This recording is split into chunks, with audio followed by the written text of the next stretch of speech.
오늘 함께 보신 본문으로 왕관을 자기 머리에 쓴 이유, 왕관을 자기 머리에 쓴 이유라는 제목으로 잠시 말씀 은혜를 나누겠습니다. 오늘 본문은 우리 앞장 19장하고 연결된 사건입니다. 지난 19장에 무슨 내용이 있었습니까? 이제 다윗이 이제 롯의 후손들인 이제 모압과 암몬 중에 이 둘째 아들 암몬 족속, 암몬 족속을 다스리던 왕 나하스가 죽죠. 그래서 전에 다윗과 아마 평화 협정이 있었을 것이었고, 그래서 다윗과 나하스 관계는 좋았습니다. 그래서 서로 상부상조하는 관계였습니다. 그래서 나하스가 죽자 조문단을 보내게 되죠. 그러나 이 불행하게도 이 젊은 왕이었겠죠. 아들이니까 이 젊은 왕이 좀 지혜가 부족했던 것 같습니다. 이 조문단을 굳이 모독을 줄 이유가 뭐가 있습니까? 근데 불행하게도 이 판단을 잘못 내렸죠. 그래서 모독을 주고 돌려보냈고, 그 일로 인해서 이 암몬 족속과 이 다윗 왕조 간의 전쟁이 일어납니다. 크게 이 전쟁이 두 번에 걸쳐서 이루어지게 됩니다. 우리 첫 번째 전쟁에 대한 기록을 한번 보겠습니다. 우리 지난 19장 15절을 볼까요? 암몬 자손은 도망하여 성읍으로 들어갔다. 그리고 요압은 예루살렘으로 돌아왔다. 이렇게 되어 있잖아요. 그러니까 이 암몬 족속이 겁이 나서 은 1000달란트로 주변에 이 소위 말해서 용병들을 고용을 했잖아요. 그런데 이제 요압과 그 동생 아비새가 군대를 이제 두 대로 나누어서 이제 전쟁을 실시하는데, 어쨌든 원정군을 먼저 이렇게 몰아내다 보니까 이 암몬 족속이 그거를 이렇게 성 안에서 보니까 이 원정군들이 도망을 치니까 자기들도 도망을 친 것입니다. 그러니까 한마디로 이 이스라엘의 기권승 정도 될 것 같아요. 사실은 싸우지도 않았습니다. 그냥 보고 도망을 쳐서 성 안으로 들어가는. 그러니까 1차 전쟁은 이스라엘의 뭐 압승도 아니죠. 기권승. 그러니까 서로 뭐 큰 충돌이나 이런 피 흘림은 없었습니다. 자, 그리고 이제 오늘 본문으로 가보겠습니다. 우리 1절 한번 보실까요? 1절. 자, 해가 바뀌어 왕들이 출전할 때가 되매, 이제 해가 바뀌었다. 뭐 이건 뭐 당연히 시간이 이제 지났고요. 왕들이 출전한다. 저기 이제 또 한 번의 전쟁이 이제 발생이 됐는데, 어떤 전쟁인가 봤더니 요압이 그 군대를 거느리고 나가고 암몬 자손의 땅을 격파하고 들어가 랍바를 에워쌌다. 랍바는 이 이제 암몬 족속의 도시 중에 하나겠죠. 아마 요단강 그 동쪽에 있는 땅이 암몬, 지금의 이제 요르단 땅입니다. 요르단에 가면 이제 이 지금도 이제 고대의 흔적들이 많이 남아 있죠. 이 랍바라고 하는 이 도시도 아마 지금도 있습니다. 아마 다른 지명으로 되어 있습니다만, 어쨌든 암몬 족속과 또다시 전투를 벌이는 2차 전쟁이 되는 것입니다. 1차 전쟁 때는 좀 싱겁게 막 은 1000달란트나 들여가지고 용병 기용했지만 뭐 큰 소득 없이 졌고, 이번에 또 두 번째 전쟁이 발생이 됩니다. 그런데 여기서 한 가지 좀 특이한 기록이 눈에 보이실 텐데, 우리 1절 끝에 한번 보실까요? 하반절에. 자, 랍바를 에워싸고 있는데 이제 막 전쟁이 이제 막 본격적으로, 이제 예전에 이제 포위해 가지고 이제 막 공성전을 펼치던 시절이니까. 근데 여기 보시면 다윗은 어디에 그대로 있습니까? 그렇죠. 예루살렘에 그대로 머물러 있습니다. 그리고 군대 장관 요압은 랍바를 막 열심히 이제 함락시키려고 치고 있는 중에, 약간 그림이 어떻습니까? 두 장면이 약간 대조가 되고 있는. 다윗은 예루살렘에 있고, 물론 왕이니까 그럴 수 있겠죠. 뭐 왕의 목숨이 이제 일개 뭐 병졸의 목숨보다 뭐 훨씬 전쟁터에서는 중요하죠. 그렇기 때문에 뭐 그럴 수도 있겠다. 그러나 이 다른 장수들과 병사들이 이 랍바를 공략하고 있을 때 다윗은 예루살렘에 뭐 하고 있었을까? 역대기에는 기록이 없지만 이 같은 사건을 여러분 기록하고 있는 사무엘 하 본문을 여러분 아실 겁니다. 그럼 사무엘 하 본문을 쭉 읽어 보시면 다윗이 예루살렘에 머물러 있는 동안 뭐 했는지 기록이 되어 있습니다. 요 똑같은 장면인데 역대기에서는 예루살렘에 있었을 때의 내용을 기록하지 않고 사무엘하 본문은 기록되어 있어요. 그러면 사무엘하 본문을 여러분 기억을 한번 되살려 보겠습니다. 뭐 하고 있었습니까? 그렇죠. 네. 이 한 한 남편의 아내를 범하고 그리고 그 남편마저도 전쟁터에서 죽은 것처럼 아주 자연스럽게 자기가 다 계획을 했고 요압이 사실은 거기에 또 가담돼 있죠. 그러니까 엄청난 이 죄를 지금 짓고 있는 그 장면이 사실은 요 다윗은 예루살렘에 그대로 머물러 있더라. 요 표현 안에 담축되어 있는 것입니다. 역대기서는 아마 쭉 읽어보면 아시겠습니다. 물론 다윗의 잘못을 의도적으로 감추려고 하진 않았지만 약간 이 다윗에게 우호적인 그런 내용들이 많습니다. 과거 다윗의 어떤 실수들을 막 적나라하게 기록한 다른 기록들보다는 조금 다윗의 공적을 조금 더 강조하는 그런 부분이 좀 있습니다. 좌우간 이 부분을 뭐 우리가 굳이 뭐 자세하게 해석하진 않더라도 이 사무엘하 본문의 기록을 의존해서 우리가 보면 그렇습니다. 좌우간 다윗은 다른 장수들과 백성들은 이 랍바를 침략하고 넘어뜨리기 위해서 피를 흘리고 있지만 다윗은 예루살렘에 머물러 있으면서 남의 아내를 범하고 그 남편 우리아까지 데려다가 이제 죄를 덮으려고 하자 실패됐고 그로 인해서 이제 우리아를 아예 제거하는 그런 엄청난 일들을 그것도 다윗이 상상할 수 없는 뭐 다른 사람이면 그럴 수도 있겠다. 그런데 다윗이 그런 일을 아마 가장 존경받는 왕 그리고 우리 지난 시간에도 살폈습니다만 다윗이 하나님처럼 통치했다고 기록되어 있었잖아요. 공의와 정의로 다스렸다. 그러니까 어떻게 보면 참 이게 냉탕과 온탕을 막 천당과 지옥을 막 왔다 갔다 하는 그런 기록입니다. 그리고 이제 마침내 이제 요압 장군이 이제 우리아를 제거하고요. 우리아를 이 전쟁에서 우리아가 이 전쟁에서 죽는 것입니다. 이 모압과의 2차 전쟁에서. 참 끔찍하죠. 그리고는 이제 마침내 요압이 이제 힘을 내서 드디어 이제 점령을 합니다. 그리고는 역대기 기록에는 없지만 우리 이것도 사무엘하 12장 기록을 한번 볼까요? 12장 28절을 한번 볼까요? 우리 화면을 통해서 한번 보실까요? 이제 왕은 그 백성의 남은 군사를 모아 이 성읍을 쳐서 점령하소서. 내가 이 성읍을 점령하면 이 성읍이 내 이름으로 일컬음을 받을까 두려워하나이다. 요압도 여우죠, 여우. 그렇죠? 요압도 대단한 여우입니다. 나중에 이제 요압이 이제 다윗과 이제 갈라서게 됩니다만 어쨌든 아직까지는 다윗과 이제 좋은 친분을 유지하려고 애를 씁니다. 요압이 얼마든지 요압은 다윗의 이 구린내를 다 알고 있습니다. 지금 바세바 사건도 알고 있고 지금 바세바의 남편 우리야를 죽이라는 서신도 요압이 직접 받았고 실제로 그걸 실행에 옮기죠.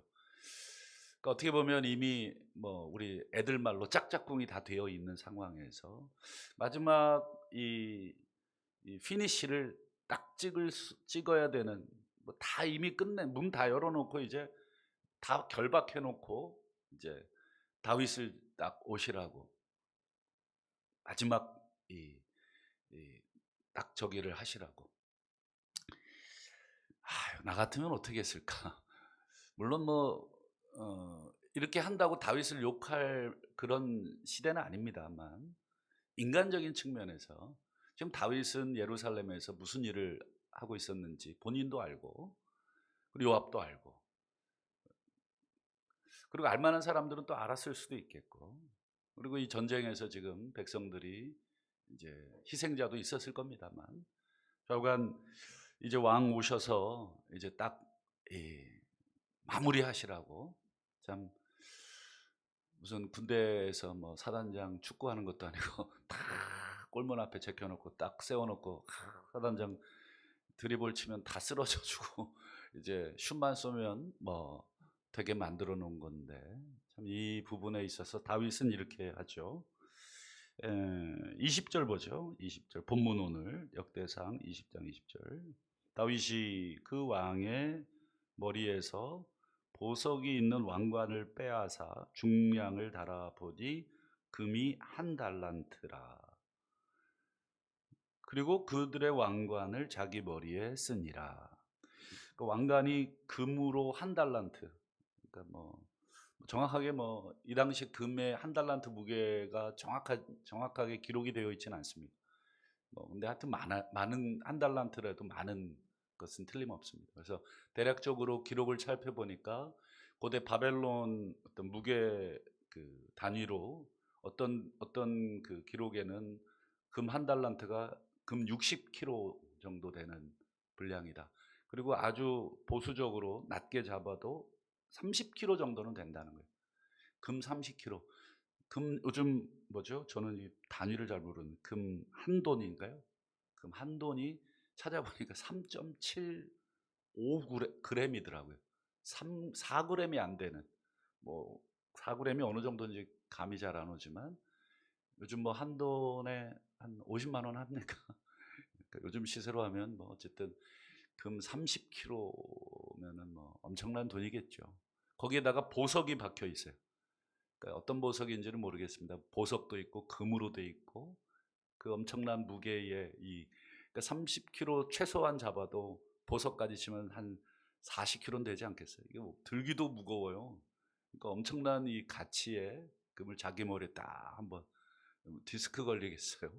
그래 어쨌든 그거를 자기 머리에 썼다. 이렇게 뭘 굳이 이 표현을 썼을까? 저는 처음에 2절을 읽으면서 좀 이상했어요. 아, 왜 이런 말을 썼을까? 뭐, 드디어 이겼다. 그냥 보통 기록은 무찔른이라 뭐 이렇게 마치는데 이 왕관에 보석이 있다는 표현, 무게까지 기록해 주면서 그걸 또 굳이 다윗이 자기 머리에 썼다고 기록해 주고, 다윗이 왕관이 없었나? 다윗이 그동안 왕관 없이 왕좌에 앉아 있었나? 그렇지는 않았을 것이고, 그리고 뭐 맨날 왕이라고 그 무거운 왕관 쓰고 다닐까요? 그렇지는 않겠죠. 상징적인 거죠. 어떤 뭐 공식 행사나 이럴 때 딱 쓰고 나가겠지만, 굳이 왜 이방 이방 왕들이 쓰던 그 왕관을 뺏었다, 그리고 자기 머리에 썼다. 그동안 여러분 다윗이 전쟁에서 승리했을 때 전리품을 챙기잖아요. 그 전리품들을 보통 어떻게 했던가요? 우리 지난번에도 우리가 봤는데, 우리 역대상 18장 11절을 다시 한번 볼까요? 어떻게 되어 있습니까? 다윗이 그것도 여호와께 드리되 모든 이방 민족에게서 빼앗아 온 금과 함께 드렸다. 여호와께 드렸다. 그러니까 다윗이 전리품을 어떤 사적인 용도로 취할 수도 있었지만 그렇게 하지 않고 여호와께 드렸던 기록들이 있더라고요. 그러니까 다윗의 일상이 늘 하나님을 생각하고, 또 이제 아시는 것처럼 성전을 지어드릴 그런 준비를 미리 해놓은 거잖아요. 근데 왜 이번만큼은 좀 탐이 났는 건지 왜 그랬을까? 여러분 왜 그랬다고 생각하십니까? 뭐 왕관이니까 다른 건 몰라도 왕관은 내 거야. 뭐 이런 생각했을까? 별거 아닌 기록 같지만 사실 요 한 2절의 요 한 기록은 우리에게 많은 것을 이야기해 주는, 이 마지막 때에 지금 밧세바 범하고 그 남편 우리아 죽이고 요압과 짜고 치는 뭐 소위 이 고스톱처럼 막 오셔서 숟가락 탁 얹게 해 주고, 그리고는 보석 박힌 금 한 달란트의 왕관을 탁 머리에 쓰고 있는 모습. 정말 세상적으로는 화려하고 성공하고 멋진 모습인데, 이미 이 나아만 장군처럼 이 속으로 이제 문둥병에 걸린 그 피부를 이 뭐죠? 이 갑옷으로 덮고 있는 그런 모습처럼 느껴지고 있었습니다. 오늘 말씀의 제목을 왕관을 자기 머리에 쓴 이유라고 제가 잡았습니다. 왕관을 왜 썼을까? 결국 여러분, 왕관을 하나님께 드린 것이 아니라 자기 머리에 썼다는 것은 물론 안 드려도 되겠습니다만, 자기 머리에 썼다는 이 기록을 굳이 해놓은 것은 앞서 기록해 놓지 않았던 밧세바 사건과 또 살인 사건과 연관해서 다윗의 모든 행동이 다 해석이 돼야 되죠. 한마디로 이 천하의 다윗이 무너지고 있구나라고 하는 것을 보여주고 있는. 그 뒤로도 이제 어떤 일들이 있냐면, 우리 이제 역대기에는 나와 있습니다. 역대기에도 있고 사무엘서에도 나와 있는데 인구조사 부분이 나옵니다. 그래서 그때 요압이랑 충돌이 되긴 하죠. 인구조사로 인해서 어떤 여러분 벌을 받는지 기억나시죠? 그 당시에 인구조사는 군사력 조사입니다. 다윗이 군사력을 왜 조사했을까? 이제 그 생각을 이제 해보게 되면, 그리고 하나님이 그것을 싫어했다는 것을 알게 되고, 또 이제 역대기 기록은 없고 사무엘서 기록에 보면 이 다윗이 이 사건 이후로 압살롬 아들, 셋째 아들 압살롬이 반역을 일으키는 사건도 나오고, 그 다음에 그 직전에 자신의 딸 디나가 또 어려움을 당하는, 다윗 가문이 하얀 길로 접어듭니다. 딱 요 사건을 기점으로 쫙 올라갔다가 그리고 하얀 길로 쭉 접어드는 내용이 나오게 되죠. 이런 다윗의 모습을 보면서 우리가 기억할 수 있는 마지막 말씀은 고린도전서 10장 말씀입니다. 고린도전서 10장에 보면 이제 바울이 이런 말씀을 하고 있죠. 이런 일들은 본보기가 되고 또 말세를 만난 우리를 깨우치기 위하여 기록되었느니라. 이 고린도 교인들이 얼마나 엉망이었습니까? 정말 말도 안 되는 이 교인들이었는데, 바울이 참 여러 가지 신뢰들을 쭉 얘기하죠. 광야에서부터 있었던 이스라엘 백성들의 그런 죄들을 쭉 얘기하면서, 이런 일들은 우리를 깨우치기 위해서 본보기로 하나님이 기록해 주셨다. 아마 여기에는 다윗의 이야기도 우리가 들어가리라 생각을 합니다. 다윗이 정말 하나님처럼 공의롭고 정의롭게 다스렸던 때도 있었지만, 천하의 다윗이 이런 넘어짐도 있었다. 이렇게 우리에게 기록해 주면서 깨우쳐라. 그러면서 하는 말씀, 그런즉 선줄로 생각하는 자는 넘어질까 조심해라. 우리가 충만할 때는 뭐 세상 다 이길 수 있을 것 같은 그런 생각이 들지만 결국 넘어질 수 있다. 우리의 신앙도 어떻습니까? 한참 뜨거우실 때 기억이 있으실 겁니다. 이때는 정말 어떤 것도 내가 다 이겨낼 수 있을 것 같은 그런 충만함이었지만, 또 돌이켜보면 또 연약해서 다윗 같은 죄는 아니라 할지라도 우리도 넘어져 있고 온통 이렇게 자기중심적으로 교만해지고 음란해지고, 그리고 사람 죽이고, 여러분 우리가 칼로만 죽여야 살인입니까? 우리 마음에 온갖 이 난도질을 다 하면서 하나님 앞에 우리가 아무렇지도 않게 이렇게 또 지낼 때도 있고, 참 우리 마음이 오늘 다윗처럼 확 무너져서 또 지내게 되는 그런 일들도 있지 않습니까? 말씀을 맺겠습니다. 오늘 다윗의 모습을 통해서 우리 역시 넘어질 수 있음을 기억하라. 그래서 기도와 말씀으로 시험에 들지 않게 깨어 있으라. 그래서 우리가 매일 새벽마다 우리가 암송하는 주님이 가르쳐 주신 기도 중에 시험에 들게 하지 마옵시고 다만 악에서 구하시옵소서. 참 이 기도 하나하나들이 우리의 삶을 지탱해 주는 기도들, 그리고 그 기도들은 단순히 주문이 아니라 우리가 늘 기억해야 될 기도. 사실 오늘 하루도 우리가 또 어떤 시험에 넘어질지 모르겠습니다. 그래서 오늘 말씀과 기도 가운데 우리가 다시 한번 우리의 흩어진 자세들을 바로 잡고 하나님 앞에 예배할 때 하나님 연약한 저희들을 붙잡아 달라고 또 기도하시는 우리 복된 예배자들이 다 되실 수 있기를 주님의 이름으로 축원합니다. 기도하겠습니다.